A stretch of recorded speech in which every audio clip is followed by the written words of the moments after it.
అయితే ప్రభుజీ మనం ఇవి ఆచరించాలి అని అంటే తెలుసుకోవాలి, తెలుసుకున్నవి ఆచరణలో పెట్టాలి అని అంటే మనం నిత్యం అంటే పొద్దున్న లేచిన దగ్గర నుంచి భగవంతుని స్మరణలో ఉండాలా? అసలు ఎవరిని స్మరించుకోవాలి, ఏ రకంగా స్టార్ట్ చేయాలి డే అని? చూడండి, ఒక రోజు మనకు వచ్చింది అంటే అది భగవంతుడి యొక్క కృప వల్లే కదండి. అవును, ఈరోజు మనకి ఈ జన్మ వచ్చింది అని అంటే స్వామిని స్మరించాలి. హరి హరి హరి హరి అని అంటాం మనం, హరి అష్టకము అని అంటాం అనమాట. హరినామస్మరణతో ప్రారంభం చేయాలి రోజు అని చెప్తారు. భగవంతుడికి, మన ఆచార్యులకి, గురువులకి అందరికీ ఒకసారి నమస్కారం చేసుకోవాలి. పృథ్వీని నమస్కరించాలి, ఎందుకంటే ఆవిడ మన జనని. కానీ ఆవిడ మనల్ని భరిస్తుంది కదండి. మనం ప్రతిరోజు అడుగు పెడుతూ ఉంటాం పృథ్వీ పైన, వివిధ రకములైన కృత్యములు చేస్తూ ఉంటాం అనమాట. కాబట్టి ఫస్ట్ లేవంగానే, ఎంతమందికి అలవాటు ఉందో లేదో తెలియదు కానీ ఫస్ట్ లేవంగానే భూమాతను స్మృశించాలి. శ్లోకములు ఉన్నాయండి, శ్లోకములు నేర్చుకోగలిగితే నేర్చుకోండి. కానీ ఆ భావన, అమ్మా నీ పైన అడుగు పెడుతున్నాను కదా, మమ్మల్ని క్షమించు, మమ్మల్ని రక్షించు అనే ఒక భావనతో మనము నేలని స్పృశించి నమస్కరించుకోగలిగితే అది చాలా అద్భుతమైన విషయం అనమాట. దాని తర్వాత మనం భగవంతుని స్మరించి పృథ్వీని స్పృశించి నమస్కరించుకొని మన గురువులకి, ఆచార్యులకి నమస్కారం చేసుకొని, మీకు ఒక విషయం చెప్తాను. అన్నిటికంటే ముందు 2 అక్షరాలతో ప్రారంభమయ్యేది రోజు పూర్వకాలంలో, హరి అని. ఇప్పుడు కూడా 2 అక్షరాలతో ప్రారంభం అవుతుంది, కాఫీ అని. కరెక్ట్. కాఫీ అనకుండా పక్కన పెట్టి హరి అనటంలో నిద్ర లేవాలి. ఓకే, నిద్ర లేచిన వెంటనే స్నానం ఆచరించాలి. మీకు ఆ విషయం తెలుసా అండి? స్నానం అనేది సనాతన ధర్మంలో చాలా ముఖ్యమైన విషయం. మనము చాలామందికి అర్థం కాదండి. స్నానం లేకుండానే రోజును ప్రారంభం చేసేయటము, వంటింట్లోకి వెళ్ళిపోవటము, తర్వాత టిఫిన్ చేసేయటము, ఇలాంటివన్నీ చేస్తూ ఉంటారు. చాలా పెద్ద తప్పది. మనం ప్రొద్దున లేవంగానే భగవంతుని స్మరించుకొని ముందు చేయవలసింది స్నానము. స్నానంలో కూడా గంగే చ యమునే చైవ గోదావరి సరస్వతి నర్మదే సింధు కావేరి జలేస్మిన్ సన్నిధిం కురు. అన్ని నదులను కూడా గంగా జలమును, యమునా జలమును మనం స్మరించుకొని స్నానం ఆచరించాలి. మీకు ఇంకొక విషయం చెప్తాను, చాలామందికి తెలియని విషయం. మన ధర్మం మనకి చెప్తుంది, స్నానం ఆచరించేటప్పుడు వస్త్రం లేకుండా స్నానం ఆచరించకూడదు. మనము ఒక బట్ట కట్టుకొని స్నానం చేయాలి. అది ఆ నీటికి, ఆ దేవతకి మనం ఇచ్చే గౌరవం అన్నమాట. కాబట్టి స్నానం ఆచరించేటప్పుడు అపవిత్ర పవిత్రోవ సర్వావస్థాన్ గతోపివ యత్స్మరేత్ పుండరీకాక్షం సబాహ్యాభ్యంతర శుచి. పుండరీకాక్ష పుండరీకాక్ష పుండరీకాక్షాయ నమః. శ్రీ విష్ణు శ్రీ విష్ణు శ్రీ విష్ణు భగవన్నామ. ప్రొద్దున లేచినప్పటి నుంచి భగవన్నా, స్నానం ఆచరించేటప్పుడు భగవన్నాం, భగవంతుడి ముందుకెళ్ళి భగవన్నా, రోజంతా భగవన్నాం. ఎంత మనము భగవంతుడి యొక్క నామంతో మనం కనెక్షన్లో ఉన్నామనుకోండి, అంత మనకి స్పిరిచువల్ ఎనర్జీతో మనం రీఛార్జ్ అయిపోతాం అనమాట. మనకు ఆ స్ట్రెంగ్త్ వస్తుంది. మన రోజులో ఉండే ఆ ఒడిదుడుకులు అన్నీ ఉంటాయి కదండి, వాటన్నిటిని ఎదుర్కొనే ఒక శక్తి మనకి భగవన్నామస్మరణతో వస్తుందన్నమాట. కాబట్టి ప్రొద్దున లేచాక హరినామస్మరణ, దాని తర్వాత చక్కగా మనం చేయవలసినది స్నానం, దాని తర్వాత భగవద్ ఆరాధన. ఇవి చేసేసుకున్నాం అనుకోండి, మనం ప్రొద్దున లేవంగానే ఫోన్కి ఛార్జింగ్ పెట్టేస్తాం కదా, అలా మన శరీరం ఛార్జ్ అయిపోతుంది ఇవి చేసేసుకున్నా. దాని తర్వాత రోజులో ఉండే మన కార్యక్రమాలన్నీ కూడా మనం చేసుకుంటూ ఉండొచ్చు అనమాట. ఓకే, అయితే ప్రభుజీ మనం ఆచరించే స్నానం ఎంతో ఇంపార్టెంట్ అని చెప్పి మీరు చెప్పారు.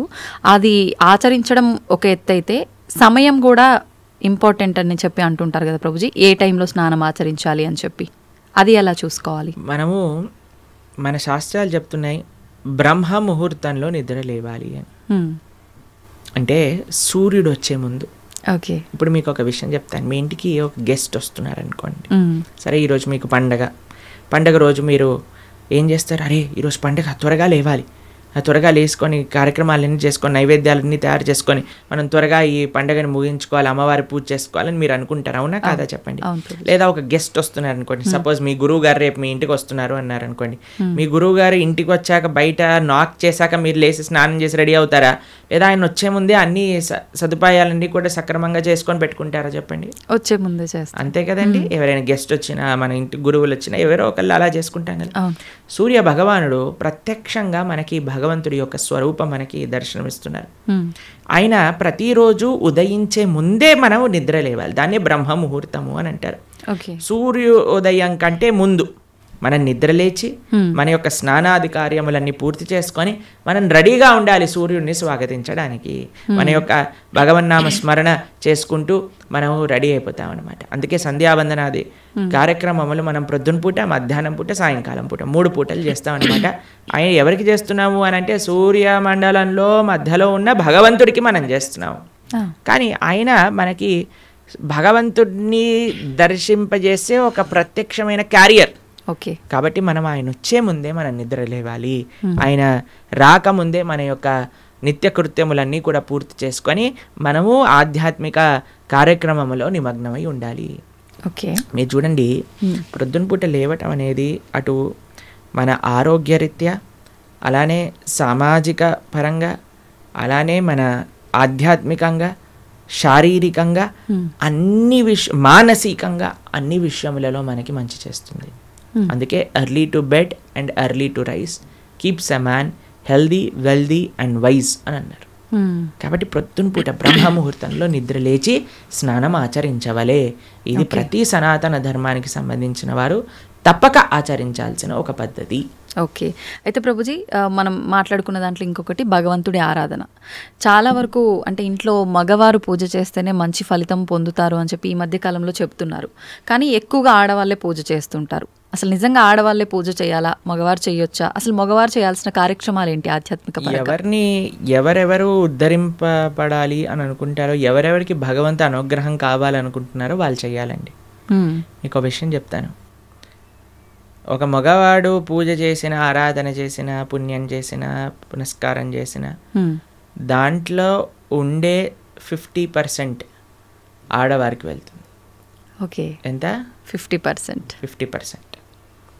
ఏదైనా పాపం చేశాడనుకోండి, దాంట్లో 1% కూడా ఆడవారికి రాదు. అదేలా ప్రభుజీ? మరి పుణ్యం అయితే పుణ్యం 50% వెళ్తుంది, పాపంలో వెళ్ళదు. ఓకే, స్త్రీ చేసిందనుకోండి పుణ్యం 1% హస్బెండ్కి రాదు, 100% ఆవిడ దగ్గరే ఉంటుంది. స్త్రీ ఏదైనా పాపం చేసిందనుకోండి, దాంట్లో 50% హస్బెండ్కి వెళ్తుంది. ఇది ఒక బంపర్ ఆఫర్ అనమాట, మన శాస్త్రాలు ఇచ్చింది. బాగుందా మీకు? బాగా అనిపిస్తున్నట్టుంది మీకు. శిల్ ప్రభుపాదుల వారు ఒక దగ్గర ప్రస్తావన చేస్తారు, everybody has to fly their own plane అంటారు. మనకి అంబరీష మహారాజు గారి వృత్తాంతంలో వస్తుంది. అయినా ప్రొద్దున లేవంగానే నిరంతరము కూడా భగవంతుడి యొక్క ఆరాధనలో, ఆయన చేతులన్నీ కూడా భగవంతుడి యొక్క పూజలో, పాదాలు భగవంతుడి యొక్క ఆలయ ప్రదక్షిణలో, మనసు భగవంతుని చింతించటం. సవై మన కృష్ణ పదార విందయో వాచాంసి వైకుంఠ గుణానువర్ణనే కరే హరేర్మందిరమార్జనాదిషు అని ఆయన యొక్క దినచర్య మొత్తం చెప్తారనమాట. ఇక్కడ వారి భార్య ఆరాధనకి నీళ్లు తెచ్చి తేవడానికి హెల్ప్ చేసినా సరే ఆయన అనేవారట, నా పూజ నేను చేసుకుంటాను, మళ్ళీ నీ పూజ నువ్వు చేసుకో. ఆయన అన్ని సదుపాయాలు సమకూర్చుకొని, ఎందుకంటే చూడండి భగవంతుడితో మనకుండే రిలేషన్షిప్ ఎక్స్ట్రీమ్లీ పర్సనల్ అండి. స్వామి మన తండ్రి, స్వామి మన తల్లి. ఇప్పుడు చూడండి మీకు ఒక విషయం చెప్తాను. మన ఇంట్లో ఎవరిదైనా పుట్టినరోజు ఉందనుకోండి, మనం ఏం చేస్తాం? ఒకసారి మాకు ఈ సంఘటన ఎదురైందనమాట. నేను మా తమ్ముడు కలిసి మా అమ్మగారికి గిఫ్ట్ ఇవ్వాలి అంటే, మా తమ్ముడు అన్నారు, నువ్వు నీ గిఫ్ట్ ఇవ్వు, నేను నా గిఫ్ట్ ఇస్తాను. ఎందుకంటే అమ్మకి నీ గిఫ్ట్ వేరే, నా గిఫ్ట్ వేరే. ఎందుకంటే మన ఇద్దరికి అమ్మ కదా. కాబట్టి అమ్మతో నాకుండే రిలేషన్షిప్ ఒకటి, మా తమ్ముడుకుండే రిలేషన్షిప్ ఒకటి, అంతేనా? అయితే మేమిద్దరం అనుకున్నాం, సరే నేను నాకు తోచింది, నాకు ఇష్టం ఉన్నట్టుగా నేను చాలా బాగా పెయింటింగ్ చేసేవాడిని అనమాట, డ్రాయింగ్ చేసేవాళ్ళం అనమాట. అయితే నేను ఇచ్చేస్తాను, నేను ఏదో ఒకటి స్కెచ్ చేసిస్తాను అంటే, మా తమ్ముడు అన్నాడు, నేను ఏదో ఒకటి తయారు చేస్తాను, ఏదో ఒక బొమ్మ లాంటిది ఏదో ఒకటి తయారు చేస్తాను, ఇస్తాము అని ఇద్దరం వేరు వేరు చేసి ఇచ్చామన్నమాట.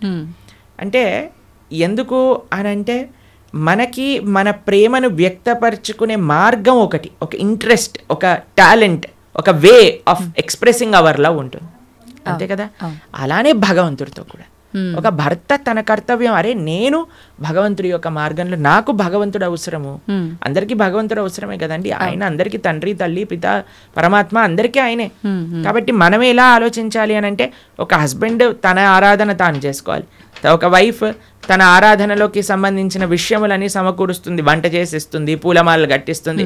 దాని తర్వాత హస్బెండ్ వెళ్ళిపోయాక వైఫ్ తన ఆరాధన తాను చేసుకుంటుంది, పిల్లలు వచ్చి దండం పెట్టుకుంటారు, ఏదో అమ్మ నాన్నలకి ఇద్దరికి హెల్ప్ చేస్తారు, అందరు కలిసి ఆరాధన ఒకటి ఉంటుంది, ఒక్కొక్కళ్ళు కలిపి ఆరాధన ఉంటుంది అన్నమాట. కాబట్టి ఏదో స్త్రీలు చేస్తే ఇల్లంతా బాగైపోతుంది అనే భ్రమలో నుంచి బయటపడండి. మీకు 1% పుణ్యం రాదు. కాబట్టి జాగ్రత్తగా మీ పూజ మీరు చేసుకోండి, మీరు బాగుపడాలి అని అనుకుంటే. కాబట్టి పురుషులు తప్పకుండా ఆరాధన చేయాలి. పురుషులు ఆరాధన చేస్తున్నారు కదండి, స్త్రీలు వదిలేయకూడదు.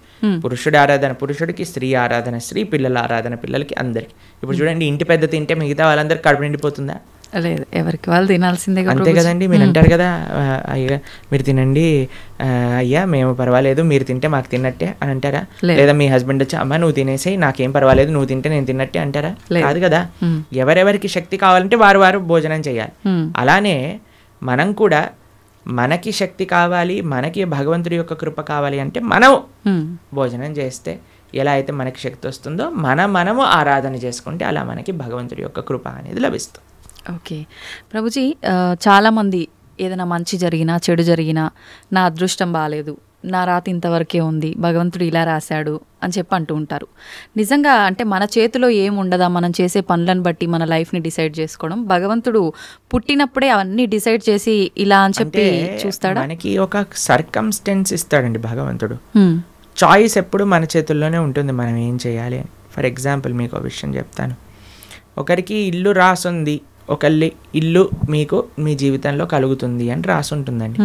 కానీ ఆ ఇంట్లో ఏం చేస్తారనేది మీ చేతుల్లో ఉంది. ఓకే, ఇల్లు వస్తుందనే వరకు మాత్రమే మన చేతుల్లో ఉంది. ఇంట్లో ఏం చేస్తాం, మనం ఒక చక్కటి పూజ చేసుకుంటామా, పునస్కారం చేసుకుంటామా, లేదా 10 మందిని పిలిచి మందు పోసి డాన్స్లు వేస్తామా అనేది మన చేతుల్లో ఉంది. మీరు కానీ మంచి ఆరాధన చేసుకున్నారనుకోండి, ఆ పుణ్యాన్ని బట్టి మీకు నెక్స్ట్ ఏమవుతుందో రాసింది. లేదు మనం తప్పు చేసామనుకోండి, ఆ తప్పు బట్టి నెక్స్ట్ కర్మ ఏర్పడుతుంది అనమాట. What is return is what you will get. మనకేం వస్తుంది అని, దాంతో మనం ఏం చేస్తాము అనేది రాసలేదు, అది మనకు వదిలేశాడు భగవంతుడు. మన విచక్షణతో మంచి మనస్సుతో మనం దాన్ని ఆచరణ చేయాలి. అంటే మన చేతిలో ఉన్నట్టే 100% మన చేతుల్లో ఉంది. ఇప్పుడు అంటుంటారు కదా, పరిస్థితులను బట్టి ఇంట్లో వాతావరణాన్ని బట్టే పిల్లల బుద్ధులు కూడా అని చెప్పి, ఇప్పుడు ఇది కూడా అలాగే భగవంతుడు మనకు ఒక ప్లాట్ఫామ్ ఇచ్చి వదిలేశారు, ఎలా అనేది మన చేతుల్లోనే ఉంది. ఇప్పుడు మీకు ఒక ఫోన్ ఇచ్చారనుకోండి, ఫోన్ ఇచ్చారు, ఫోన్తో మీరు ఏం చేయొచ్చు అనేది మీ చేతుల్లో ఉంది. ఒకళ్ళు ప్రవచనమైనా అయినచ్చు, లేదా పిచ్చి పిచ్చి సీరియళ్ళు సినిమాలైనా చూడొచ్చు. ఫోన్ రావటం మన చేతుల్లో ఉంది, దాంతో ఏం చెయ్యాలి మీ చేతుల్లో. ఇప్పుడు మీరేం చేస్తారు, పిల్లల్ని స్కూల్లో వేస్తారు, మంచి స్కూల్ చూస్తారు, అరే ఈ పిల్లలు మంచి చదువుకోవాలి, మంచి స్కూల్లో చదువుకుంటే వాళ్ళు మంచి మార్గంలోకి వెళ్తారు, కష్టమైనా ఏదైనా సరే కష్టపడి అయినా సరే వాళ్ళని మంచి స్కూల్లో జాయిన్ చేస్తారు. మంచి స్కూల్లో జాయిన్ చేశాక వాడు చదువుతాడా లేదా అనేది ఎవరిపైన నిర్ధారణ పడి ఉంటుందండి? వాళ్ళపైన. ఒక స్కూల్లో ఒక టీచర్ 10 మందికి ఒకటే రాగంగా చదువు చెప్తుంది, కానీ ఒక్కొక్కరు ఒక్కొక్క విధానంగా చూసుకుంటారు. ఎందుకు? వాళ్ళ శ్రద్ధ బట్టి. ఓకే, అలానే మన జీవితంలో కూడా ఏమీ నీ దగ్గరకు వస్తుంది అనేది రాసి ఉంటుంది, దాన్ని ఎలా యూజ్ చేస్తావు అనేది నీ చేతుల్లో ఉంది.